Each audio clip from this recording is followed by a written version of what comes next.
Olá pessoal, sejam bem-vindos a mais uma aula de Fundamentos da Matemática 1. Hoje é a aula 18, tá?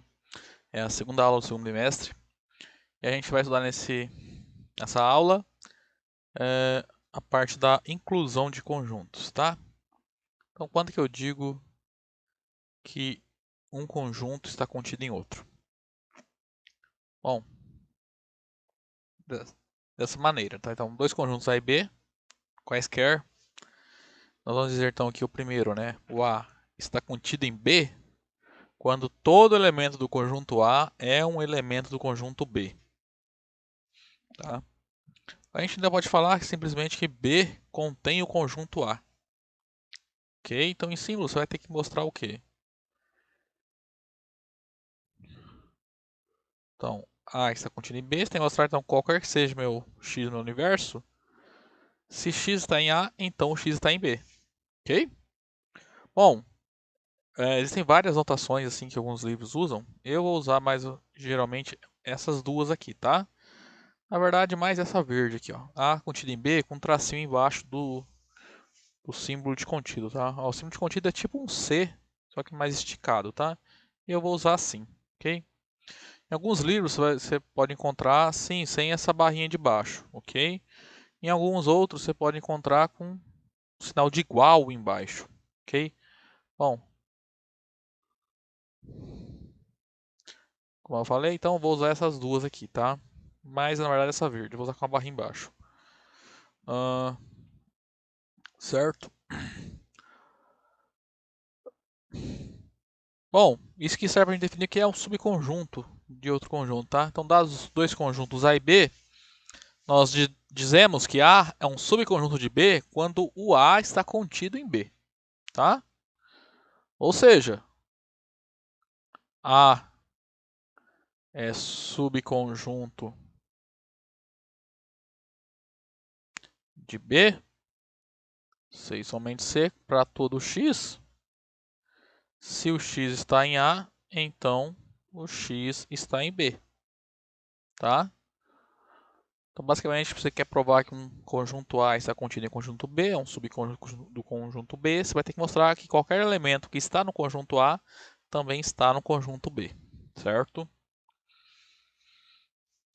Bom,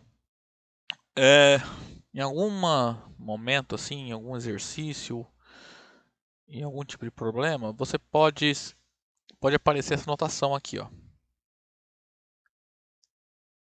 O A contido em B, só que tem um tracinho aqui cortando o símbolo, essa barrinha de baixo, ou assim, tá? Um símbolo cortando o sinal de igual. O que isso quer dizer? É só uma notação adicional que às vezes no exercício quer comparar dois conjuntos de modo que o primeiro ele está contido no segundo, por exemplo, então aqui A está contido em B,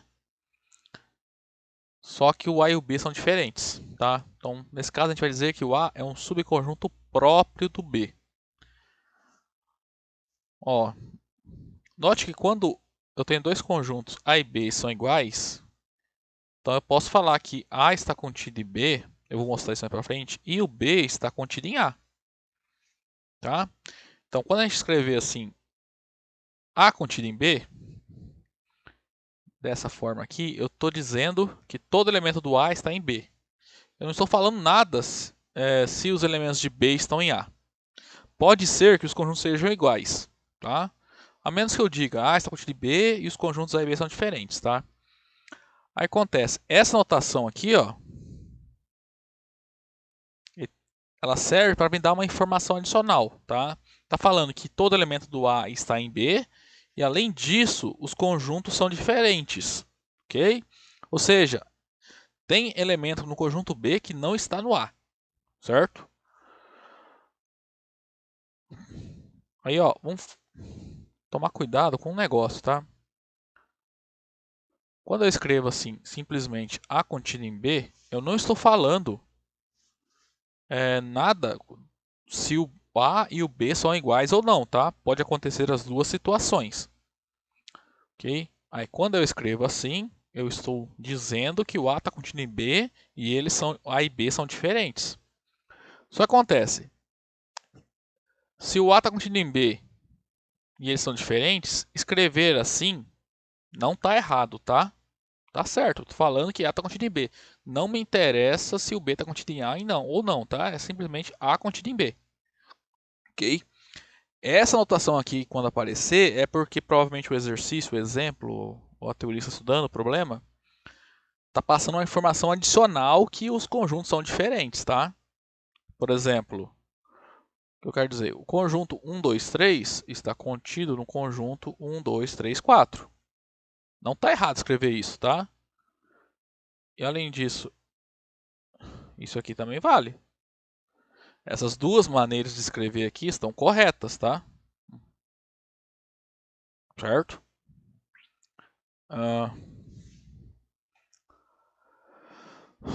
Então, ó, se eu quero mostrar que os dois conjuntos A e B satisfazem essa relação aqui, ó, A é um subconjunto próprio de B, ou seja, então o A está contido em B e eles são diferentes. Então, você tem que mostrar que A está contido em B, ou seja, tem que mostrar que todo elemento do A está em B. Então, se você mostrar isso aqui, você mostrou que o A está contido em B. E também você tem que mostrar que existe um elemento em B que não está em A.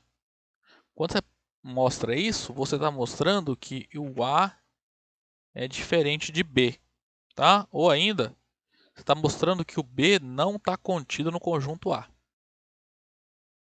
Já a gente vai ver essa notação de não estar contido, ok? Então, por exemplo, se o exercício pedir para mostrar que o A é um subconjunto próprio de B, tem que mostrar essas duas coisas, tá? Tem que mostrar que o A está contido em B, ou seja, tem que mostrar que todo elemento de A está em B, e também você tem que mostrar que o A e B são diferentes. Como é que você prova isso? Você mostra como o A está contido em B, então a única possibilidade que sobra é mostrar que B não está contido em A, tá? Ou seja, tem que mostrar que existe um elemento de B que não está em A, ok? Nossa, existe, tem que encontrar um elemento, basta encontrar um único elemento do B que não está em A. Bom, aqui, ó, exemplo 1. Esse conjunto 1, 4 está contido em 1, 2, 3, 4. Ok? Ó, note que o 1 está aqui e o 1 está aqui, o 4 está aqui e o 4 está aqui. Então, todo elemento do conjunto desse conjunto é também um elemento desse conjunto. Então, eu posso escrever assim, ó, 1, 4 está contido em 2, 3, 4. Note que os conjuntos aqui, ó, são diferentes. Deixa eu apagar aqui que está ficando bagunçado. Então, note que esses dois conjuntos são diferentes, tá? Então, você ainda pode anotar assim, ó. 1, 4 está contido propriamente em 1, 2, 3, 4. Como aqui eu só estou analisando se um conjunto está contido em outro ou não, a gente denota simplesmente assim, tá? Contido propriamente, ou é um subconjunto próprio, ou está contido e é diferente, tá? Note então que a recíproca não, se eu pensar na inclusão contrária, isso aqui é falso, né? Ou seja, esse conjunto 1, 2, formado pelos números 1, 2, 3, 4, não está contido no conjunto formado pelos números 1, 4, né? Porque, ó, como é que você prova que há isso? Você mostra que pelo menos um elemento do conjunto do primeiro conjunto, que é, por exemplo, o 2, não está no outro conjunto. Então, isso já serve para mostrar que o conjunto não está contido em outro. Analogamente, ó, se eu tenho um conjunto AC, conjunto formado pelas letras A e C, e o outro conjunto formado pelas letras ABC, eu posso dizer então que o conjunto formado por AC está contido no conjunto formado pelas letras ABC. Como o B está nesse conjunto e não está no outro, eu posso ainda escrever, os conjuntos são diferentes, né? Então a gente pode notar assim também, ó. ABC está contido propriamente em ABC. Note ainda que o ABC não está contido no conjunto AC, tá? Porque, ó, o B está nesse conjunto, mas não está no outro. Alguns casos infinitos. Bom, vamos relembrar então. O conjunto dos números naturais é o conjunto formado pelos números inteiros não negativos, né? Maiores ou iguais a zero. Então é o 0, 1, 2, 3 e assim por diante. Os negativos, você vai pegar os racionais e acrescentar os seus opostos, ou seja, os negativos. Então, vem lá do menos infinito, você vai ter o menos 2, menos 1, 0, 1, 2 e assim por diante. Aí agora começa a parte mais complicada. Quem são os racionais? São todos aqueles números que podem ser escritos na forma de uma fração, tá? P sobre Q, com P e Q dois números inteiros, em que o Q não é um número nulo, ou seja, o Q não é o zero, tá? Aquela coisa que não pode dividir por zero, tá? Então, por exemplo, qual eu fiz na outra aula? Meio é um número racional, 3/4 é um número racional, raiz quadrada de 2 não é um número racional, tá? Tipo, é um exercício bem bonito mostrar que raiz quadrada de 2 não pode ser escrito como uma fração, tá? Ok? Note que todo número inteiro é racional, né? Por exemplo, o 2 ele pode ser escrito como 2 sobre 1, então ele é racional. O 10, você pode escrever como 10 dividido por 1, então ele é um racional.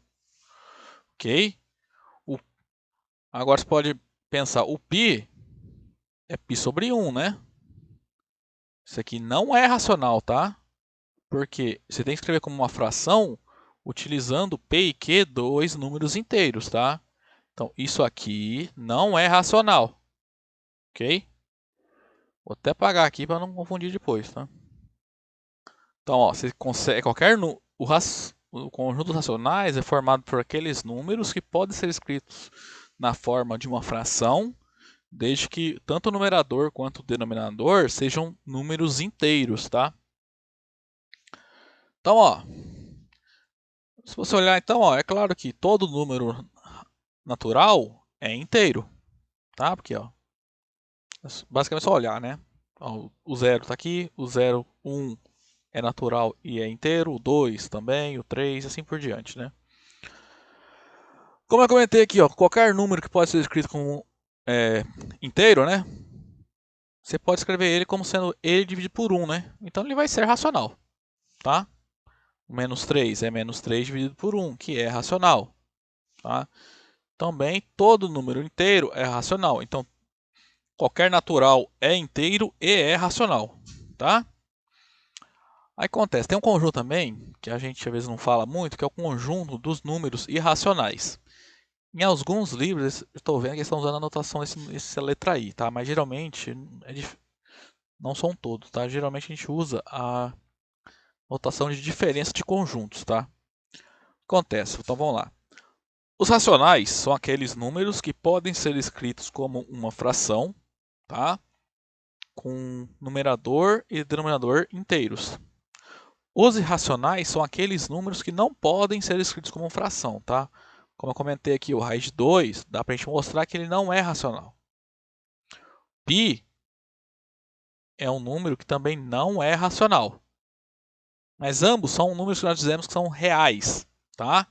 Então, π, raiz de 2 são números irracionais, ok? Aí acontece, aí a gente define também o conjunto dos números reais, que é a união. É o conjunto formado pelos números que podem ser escritos como fração e aqueles que não podem ser escritos como fração, tá? Aí então, todo racional é real e também todo irracional é real, tá? Aí temos também o conjunto dos números complexos, que provavelmente quase ninguém de vocês deve ter estudado, mas é um conjunto que a gente define assim, ó. São todos os números da forma A mais IB, onde A e B são números reais, tá? Quem que é o I? Pensa no I como um símbolo, que satisfaz a seguinte propriedade. I é um símbolo, tá? Não é um número para a gente aqui, número real. I é um símbolo que a gente assume tal que ele ao quadrado é igual a menos 1, tá?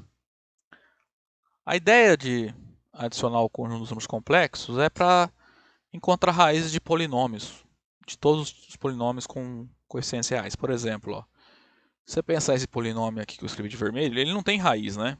Porque qualquer número que você pegar ao quadrado, o resultado vai ser um número maior ou igual a zero, né? Para que essa 1x fosse uma solução dessa equação, o x teria que ser de tal modo que ele ao quadrado fosse igual a menos 1. Tá? Aí, então, se eu pensar no conjunto dos números complexos, por causa dessa propriedade aqui, o que vai acontecer então é que o i vai ser uma solução desse polinômio. Tá?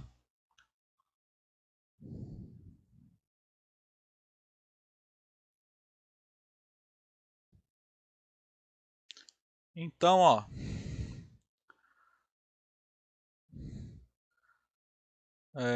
então, o conjunto dos números complexos, né, são aqueles que números pode ser escrito da forma a mais b, onde a e b são números reais, e i é um símbolo, tá? Que satisfaz a propriedade. I ao quadrado é igual a menos 1. Então, basicamente, pensa assim, qualquer número real que você pegar, por exemplo, o número 1, ele pode ser escrito como 1 mais i0. E 0 é 0, né? Então vai ficar 1 mais 0, que é 1. Pensa, o π pode ser escrito como π mais i0. O menos 1 é menos 1 mais i vezes 0. E assim por diante, tá? Qualquer número real, você pode escrever como sendo ele. Então, qualquer número real x, você pode ser escrito como ele mais i vezes 0. Ou seja, todo número real, em particular, a gente pode interpretar como sendo um número complexo.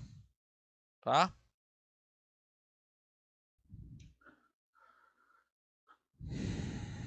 Então vamos lá, inclusão de conjuntos. Aí nós temos ainda considerar o caso da negação do fato de A estar contido em B. Tá? Então, quando A não está contido em B, a gente vai falar que A não é o subconjunto de B. Tá? Então, a gente denota dessas 6 maneiras. Tá? Como a parte da inclusão lá que eu falei, eu vou usar mais ou menos a mesma notação. Tá? A ideia, então, quando eu escrever assim, ó, A não está contido em B. Isso aqui, então, eu estou querendo dizer que A não está contido. A não é o subconjunto. Ou seja, existe um elemento x, tal que x pertence a A e x não pertence a B. Tá? Bom, de onde que vem essa propriedade? Bom, vamos relembrar então. Dizer que A está contido em B equivale a dizer que qualquer que seja o meu x, x pertence a A, condiciona que x pertence a B. Tá? Agora, eu quero... só um minuto, deixa eu apagar aqui, porque eu vou fazer na linha de baixo. Bom, esse aqui é equivalente a dizer que, para qualquer que seja o meu x, então x pertence a A, condiciona que x pertence a B. Agora, mas eu quero a negação de A estar contido em B, né? Então, eu quero A não estar contido em B, ou seja, eu quero a negação do fato de A estar contido em B. Então, eu vou ter que negar essa propriedade, essa proposição. Então, como a gente já estudou lá na parte de lógica, a negação de uma proposição que envolve quantificador universal, né? Então o quantificador vai trocar, vai virar então um existe, né? O quantificador existencial. Aí eu vou ter que negar a proposição.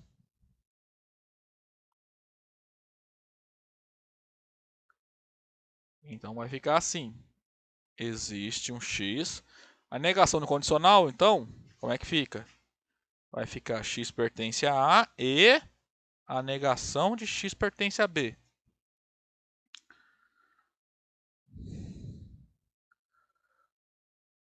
Só que a negação de x pertence a B é dizer x não pertence a B. Tá? Então, por isso eu coloquei aqui, ó. Então, dizer que A não está contido em B é a mesma coisa que dizer que existe um x que está em A e não está em B. Tá? Vou escrever aqui. Bom, pessoal, então ó, eu vou fazer uns exemplos e até acabar esse vídeo, tá? Então, ó, por exemplo, conjunto formado pelo AB não está contido pelo conjunto formado por AXY, tá? Por quê? Ó, porque o B está nesse conjunto e o B não está no outro. 1, 2, 3, claramente não está em 4, 5, 6, que nenhum elemento desse conjunto está nesse. O conjunto dos inteiros não está contido nos naturais. Aqui faltou um negocinho aqui. Pois menos 1 é um número inteiro e menos 1 não é. Tudo errado aqui, ó. Não pertence aos naturais, tá? Então note que para mostrar que um conjunto não está contido em outro, basta encontrar um elemento no primeiro conjunto que não está no segundo. Tá? O conjunto ABC está contido propriamente no conjunto formado pelas letras ABC, né? Porque ó, o A está aqui e o A está nesse, o B está nesse e está nesse, tá? E a inclusão é própria, né? Ou seja, porque são diferentes, né? O C está nesse conjunto e não está nesse. O conjunto formado pelas letras x, y, z está contido propriamente no conjunto formado pelas letras x, y, z e os números 1, 2, 3, tá? Que, ó, o x está nos dois conjuntos, o y também e o z também.